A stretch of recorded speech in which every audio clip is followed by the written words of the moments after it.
Welcome to the Squad Pod, the official podcast for Summit Sports, events, and everything Summit. I'm your host, Hunter Rogers, and today we're here with Coach Martin. We got Rakai Hooks and Austin Harvey. So I'm just going to ask y'all a couple questions. Y'all just answer however you feel comfortable, and we'll just go from there.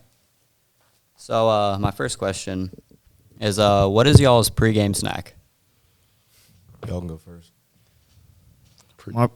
Well, we get pregame food, which is a different thing every day. But me, I got candy, Skittles, in the vending machine. Marshawn Lynch. I would say my pregame snack, obviously we got the meal, but if I had to choose, I'd say like a Gatorade bar, honestly. Cookies and cream flavor. Yeah, those are good. I really don't eat much as far as snacks, but I knock down a Monster real quick. Right before we go out. They'll see me do it. I stand in the locker room. You get that burst of energy. Knock I like one it. down before we go out. All right. So next question.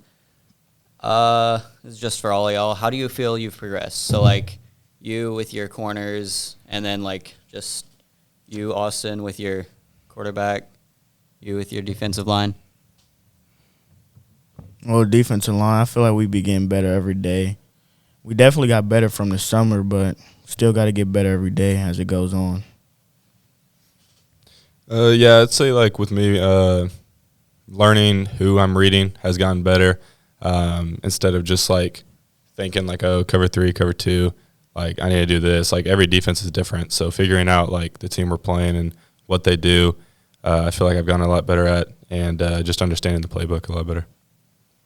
As far as my guys, we're defensive backs, so everything we see, as far as we make a mistake, everybody can see. Like D-line and linebackers, they are, up in the middle, so, everybody doesn't see that from the stands. But you see a long pass or something, we kind of get highlighted on that. So we've done a good job of, not giving up a deep ball, and our communication has gotten better. Because as a DB, you're kind of like the quarterback on the defense, so you got to do a lot of talking. And I preach that, all the time, do a lot of talking. So they've gotten better with communication and, just covering the deep ball. All right. How do you feel about your toughest opponent? Like, who would that be?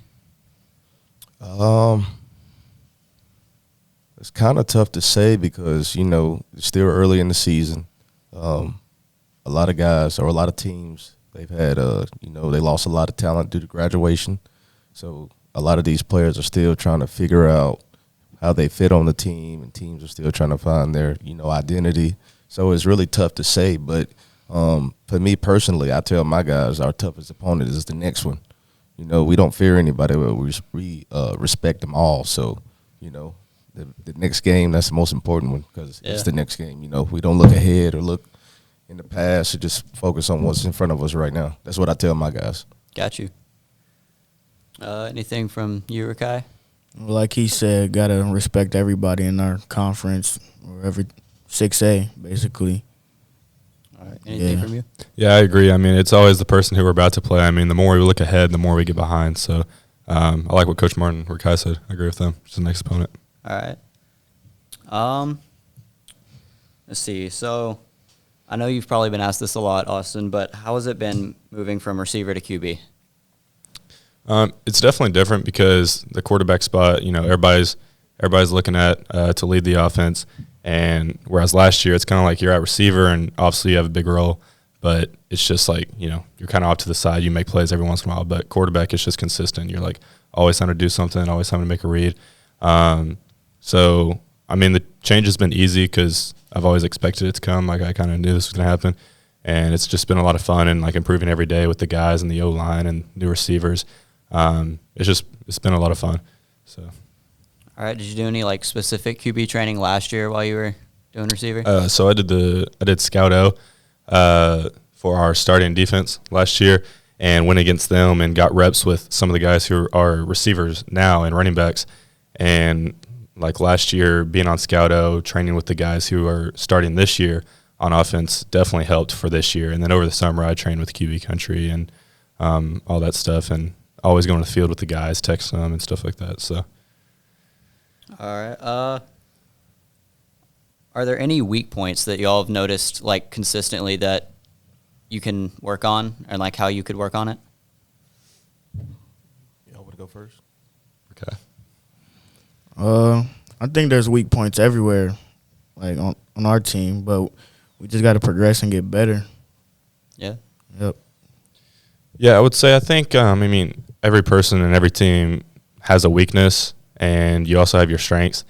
And I would say some weaknesses that I notice is maybe just trusting one another. We just got to know that the person next to you is going to get it done, and that we all know what we need to work on, and we're just going to help each other get better. We just got to understand each other.